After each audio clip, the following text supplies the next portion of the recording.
அரை kilo mutton சுக்கா எப்படி செய்கிறதுன்னு பார்த்துடலாம். தனிக்கறியே எடுத்துகிட்டு வந்திருக்கு கொழுப்பு இல்லாமல். அதை எப்படி செய்கிறதுன்னு பார்த்துடலாம். கல்யாண வீட்டு மட்டன் சுக்காவுக்கு தேவையான பொருள் பார்த்துலாம். 1/2 ஸ்பூன் சோம்பு, கிராம்பு, ஏலக்காய், பட்டை, முந்திரி பருப்பு, பல்லு பூண்டு பொடுசா நறுக்கிறது, ஒரு துண்டு இஞ்சி அதையும் பொடுசா நறுக்கங்க, தட்டக்கூடாது.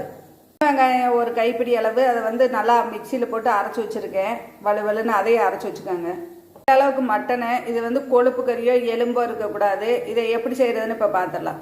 வடைச்சட்டி எடுத்துக்கோங்க, அப்போதே அதோட ஃப்ளேவர் நல்லாயிருக்கும். நல்லெண்ணெய் ஊற்றிக்கோங்க. நல்லெண்ணெய் ஒரு 3 ஸ்பூன் அளவுக்கு ஊற்றிக்கோங்க.